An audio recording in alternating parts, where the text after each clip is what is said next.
Hello, hello, everyone. Welcome to Christian Career Women Live. Really excited to be here. I am Ellie Nieves, and I am the founder and president of Leadership Strategies for Women, where I develop seminars and webinars to help high-achieving women to show up, speak up, and step up in their careers. And Christian Career Women is an initiative of Leadership Strategies for Women. And our goal at Christian Career Women is to help women of faith to aspire, achieve, and thrive in their careers and personal lives. And I'm really excited to bring to you a really great friend of mine, Karen Bourg. Karen is the president of the National Association of Christian Women Entrepreneurs, or NACWE for short.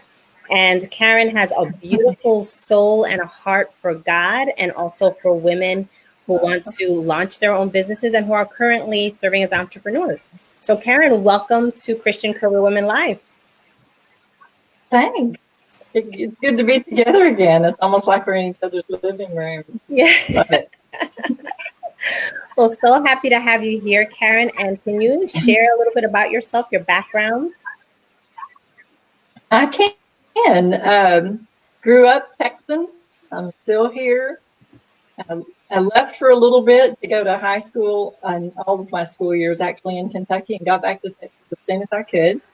I spent the first part of my career as a medical technologist and loved sort of seeing a team of laboratory rats, kind of come together and make it happen, knowing that if results were timely and if they were correct, we could be saving lives. That was very fascinating for me. But even more than that, pulling a team together was fascinating for me.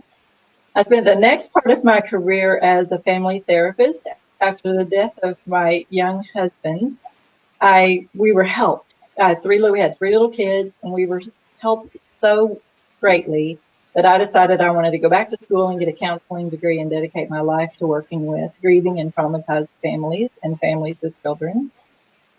But really, then this next part of my career, I'm spending helping Christian women entrepreneurs live out their dreams and their calling, their God-given calling, because I found myself falling just as in love as I was with counseling and helping families.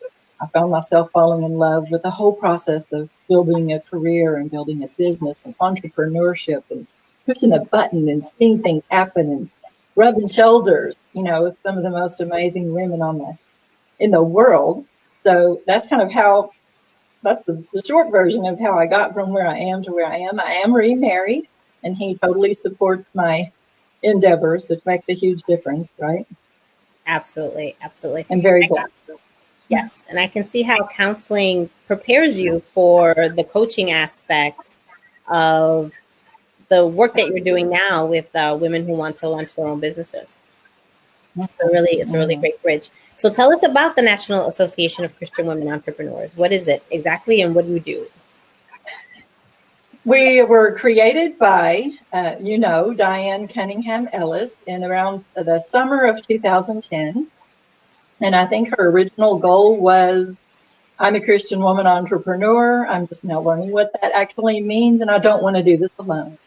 And so she started it as a group of, so that people could connect, get to know one another, encourage one another along the journey. And I found her I had already started a little group out of my counseling practice, the same, called the Helping Professionals Alliance, wanting to do the same. How do we grow businesses? And let's not do it alone. Let's encourage one another and help one another.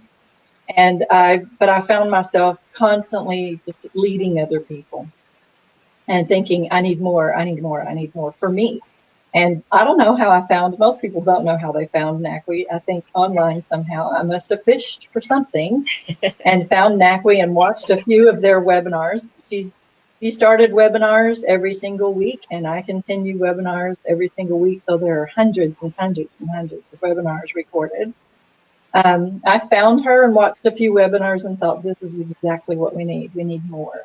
And ended up becoming a real key player in the NACWE forum, and also coaching with her privately. She coached me. It was the LifeChanging Experience. Meeting different people. One person leads to another, which is how we met, through a writing group. And I I wanted to see us take the education piece a little deeper.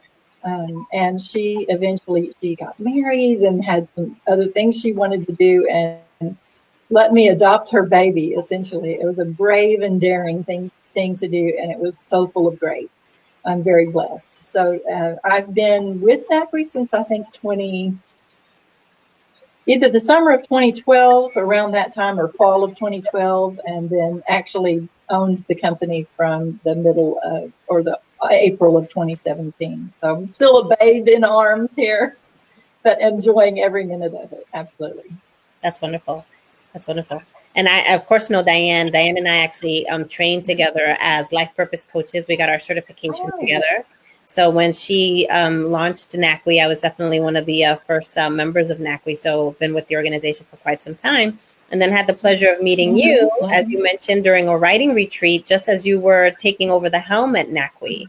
And we have this passion for writing. So it was wonderful to be able to get to know you better during that wonderful retreat in Colorado. It was great. Yeah, it really was. So can you tell us what role faith plays in your career? You know, I hope as the journey continues, faith plays an even more and more and more important and pivotal role in what we're doing. I feel like I keep thinking I will have arrived one day, and I have never arrived. I keep learning things from the Lord new every day. And so I feel like as we grow, it becomes more and more a part of our journey. I don't think I would have struck out on this journey, even with Diane or before Diane, without, great prayer and counsel from other people and just seeking and begging and asking the Lord to give me guidance. None of us want to be on a path that wasn't chosen for us by Him. And so faith plays the most pivotal part. I think I'm on a journey. I mean, we haven't had a chance to talk, but there are new things going on. I had a chance to spend a week in the wilderness, sort of, with no internet, no telephone, no anything. And you talk about the only thing you can do is get close to the Lord or freeze to death, right? This was in February. I went on a mission trip to Guatemala. We try to go. NACWE is mission-minded and education-minded and networking-minded and community-minded, and we try to go on a mission trip every year. So spent some time in Guatemala in the early part of the summer, last part of the spring. LifeChanging Experience. And sort of, have just joined other Christian women entrepreneurs who really want to focus their business and every decision that they make on the kingdom. And so, I would hope there wouldn't be a time when faith wasn't a part of it, but I have to be honest. There are times that I wake up in the morning and I think, wait a minute, I kind of started with me. I didn't start with, but there's one sticky note on my desk, and it says, it's a quote from a kingdom-driven entrepreneur mentor, Tasha Glover, and it says, invite God in to every task and process before you begin. And I'm trying to make that, even more important part of my business and entrepreneur endeavor than ever, every day. Amen. That's awesome. So what advice do you have for Christian women who are interested in launching their own business? Let's see, where do we begin? Well, first, I would just go back to that. Invite God into every decision, everything. And I'm learning that my frustrations and my fears and my angst about growing as an entrepreneur are not from the Lord, and to use those not as a source of fear or pain or distress, but just to recognize those as a red flag. So that's another thing I would say to Christian women entrepreneurs. When the red flag comes up, it doesn't mean life is over as we know it. It just means stop, back up, take a breath. I would have plowed on through before, right? I would have said, no, I've got this web page got to be done by tomorrow at 8 a.m. And I would have just managed through. And now I'm just going to stop until I hear from Him again and get to go ahead and feel that peace that I'm supposed to feel again in His grace to move forward. I'm going to stop. One of our friends in NACWE said, I love the red flag analogy, but now when the red flag comes up, it's also a reminder to me, she said, to pull out my white flag. This isn't about me. It's about furthering the kingdom. It's about honoring the Lord. It's about drawing people closer to Him and helping them to succeed and achieve levels of success back up, stop, take a deep breath. I would say don't do it alone. Mm-hmm. I can't comprehend how I would even do it alone. So you need a community like NACWE or your community, any community of like-minded Christian women entrepreneurs who are going to help you through, pray you through, encourage you through. I don't think I would do it without a coach. I think in 2010, when I first started the Helping Professionals Alliance, I didn't know what a business coach really was. But now since 2012, I haven't been without one, and I don't think I will be without one. I think we always need someone who's a little further along on the journey to coach us through. A last bit of advice is, as a young widow and remarried woman, Fred and I, we're both widowed right at the same time, which is kind of how we met. A bizarre story for another time, a blessed story for another time. But we married with 6 kids in tow and a nanny. We were the Brady Bunch all over again. And we were so focused on, homes and cars and schools and, blending the family together that we didn't share a lot of our journeys together. And I found myself, even now, people will say, what did Fred say about that? And I'll say, I didn't share it with him. So kind of a new journey for me is share what's happening in your life and what you feel like the Lord, how he's leading you, and what you read that day. And so Fred and I are really consciously trying to share even more. I've whipped out my journal at times, my prayer journal actually, and said, Fred, I'll have to read this to you. What do you think about this? And so to have even if you're not married, to have someone, a go-to person that you can share some of the intimate details with, that is safe and going to encourage you. And there are probably a dozen other pieces of advice, but it's that comes from where I'm living right now, as you can kind of tell. Right. And what do you think are some of the challenges that a woman might face if she's trying to launch a new business? I think back to when I went searching for NACWE. What was I searching for? I was searching for a community where I didn't have to necessarily be the leader. A community that was a little more like-minded. So I think some of the challenges are it feels so alone. Mm-hmm. And there's such discouragement when you feel alone and lonely, and what you're wondering if, is anybody else, there's no one to look down the hallway at and say, are you feeling the same way I'm feeling? So I think, to me, that's the primary challenge, and why there are Facebook communities and groups in the first place, right? Or why we're on LinkedIn and why we're going to network meetings and things like that, because it feels so alone. That's the first challenge. I think the other challenge for me, it was a bit of a lack of confidence in myself and in my dreams and my visions, and, how much talking and convincing. I think that's one of the things the coach does for you. They bring you back to, well, how did the Lord lead you down this path in the first place? You can see he was writing signs across the sky. It's not a mistake. You're supposed to be here. So just how do you build that confidence? And how do you build that confidence without a team of people or a community or a sweet friend or a sweet husband or someone to encourage you along the way? I think technology is a challenge, and it's not my thing, right? I mean, I don't really want to know how to do Facebook ads. It's not my calling. My calling is coaching and community. But technology can be a border bear, and it's so intimidating. Sometimes I think we stop. We don't even want to try. So finding affordable help, is challenged. Someone who really hears I'll give you an example. Years ago, Diane said, you need help. And of course, I hadn't even thought of hiring anybody. And she introduced me to Courtney, who's still with me today, 8 years later. And Courtney lived in Israel at the time with her husband. And she called me. I interviewed her. I said, okay, let's do some work together. I needed a virtual assistant, essentially. She's much more than that now. I think if anything happened to me, she could practically run my life for me. And she said to me, and I think if you need someone, if you're going to hire someone, that one of the challenges is, do they know you well enough to do the work that you're asking them to do? She said, give me 2 weeks to research you online and to see if I can get to know you.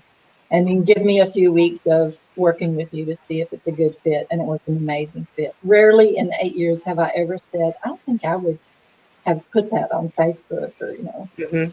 I don't think I would have said that way or whatever. So, I think, but that's another reason for the beautiful community is you can say, did you guys know a virtual assistant who can do this? Or do you guys know an editor who can do that? Or, you can, it's wonderful place to find resources. Yeah. I don't know. Other challenges? Are there enough hours in the day? Yes. I mean, there are enough hours in the day, but that's one of my challenges. I think there's not enough time to do what I want to do. Yeah, they are. That makes me think of another challenge, and that is focusing on one thing at a time. I don't know about you, but I'm all over the place. I want to do it all. I want six pans on the burners of the stove when I really ought to just focus on one thing at a time. It's a mindset shift, right? Mm-hmm. Yeah, absolutely. And I think you hit it on the nail, right, when you say that there are so many things that you are juggling as an entrepreneur. And while you have a passion and maybe a skill for one thing, you mentioned this love and passion that you have for coaching, the business part of it has to get done if you want it to grow, if you want it to scale, right? So not only are you using your gifting and your passion at the moment, which is what you're selling, but then you also have to learn how to be your own marketer, your own, person who's going out there and selling the business, right? You have to actually market the business and help educate people about what it is that you offer so that they're attracted to your business. So there are a lot of challenges that are associated with being an entrepreneur. So what are some of your current goals and aspirations? I have, I want to write. Sometime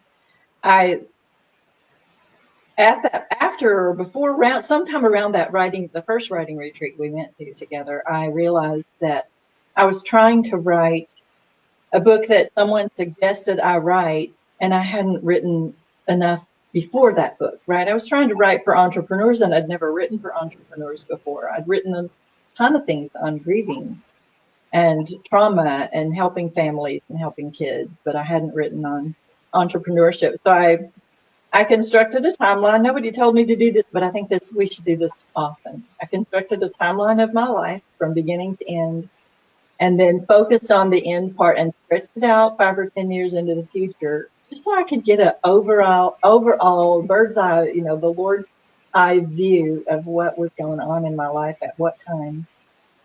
And it led me to really encourage me to write. So I want to write for entrepreneurs. I blog for entrepreneurs. I write on our webpage. I write posts on Facebook and social media venues every day, but I want to write books that help. And so that's one of the things I'd like to do. I'd like to see NACWE.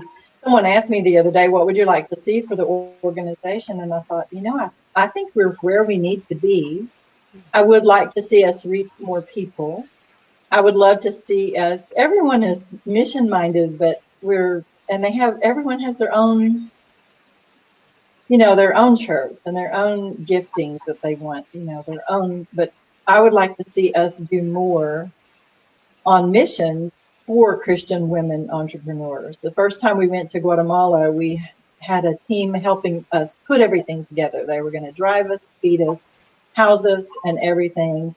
And we told them we're a group of Christian women entrepreneurs who want to work with Christian women entrepreneurs. And they took us to schools. And I kept thinking, wait a minute, I love babies and children and teachers. I love teachers. I taught for 17 years my children at home, but I want to work with Christian women entrepreneurs. So we have some opportunities coming up. Guatemala again, Peru.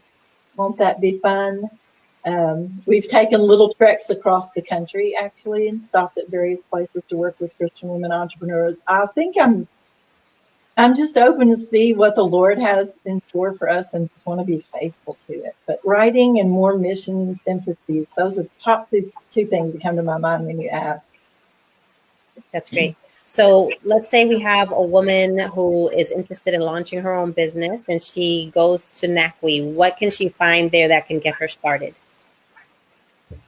again, where do we begin? I think the first and most important thing she finds is a community of like-minded women.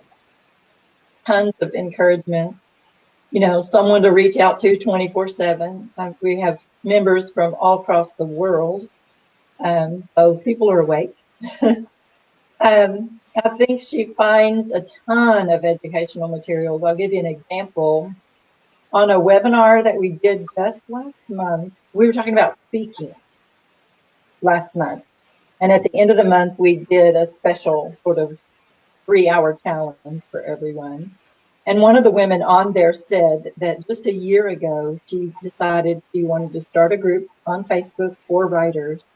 She was is a NACWE member, and she went into the classroom and found a whole series of lessons called Create Your Association. She said, I'm glad we have it on video because I'm going to ask her if we can use it. She said, that was my blueprint. I did everything they said. And a year later, I have this wonderful organization on Facebook, and it's growing, and people are writing, and lots of success stories, and lots of friendships that will last a lifetime. What more could we ask for, right? I think she'll find mission opportunities. She'll find networking opportunities. A lot of the groups I'm in will say, don't promote you. Don't promote anything. And we don't say that. We say promote. Promote every week. Tell us every single week who you are and what you're doing. Give us a link so we can go find that book that you're talking about. Give us a link to find your coaching services or your virtual assistant services or your graphic design services or whatever. And not a lot of groups do that. But if you're not going to shout it from the rooftops, who is, right? We need to be talking about ourselves. So we have networking and promotion opportunities.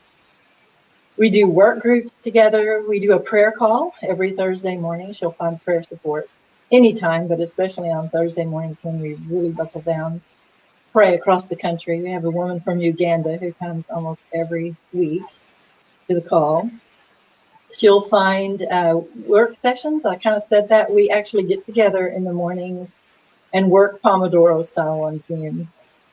So you can see each other's faces. It feels like somebody's at the next desk or in the next room. And the people that are showing up are really cranking out the work because there's a little bit of accountability. We don't actually hold anyone accountable and check our fingers, but we're there for them. And that's been a real exciting turn for me. She's just going to find love and encouragement. I can't imagine anything better, right? That's great.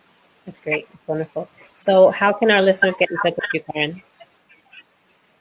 They can really start at NACWE.org. The website goes on for miles. I hope we've outlined it so that it's, things are easy to find. We used to have a Facebook page and a private membership group. Well, now we have a Facebook page and a free membership group and the private membership group as well. So they can come to the free membership group and just dive in and see if it's a fit for them. It's at facebook.com/groups/NACWE Freedom. We wanted to keep it separate. Pages just aren't the same as they used to be. And in groups, you can be front and center. When you talk to us, you're in the middle of the page, right there. So love that. I love that about us. Missions opportunities, again, just NACWE.org. I think that website is great. I didn't really create it, but people that are maintaining it for us keep it really up to snuff. And NACWE.org. And then if they need to email us, it comes straight to me. It doesn't go to anybody on the team, and it's info@NACWE.org. We would love to hear from you. We'll set up a chat, and off we go. Thank you for asking. Thank you so much. Plug. Yeah, absolutely. So thank you so much, Karen, for your time today. You've been a real inspiration, and I hope that those of us who are interested in launching a business will reach out to NACWE and learn more. Until next time, God bless everyone. Thank you, Karen. God bless you. Good to reconnect.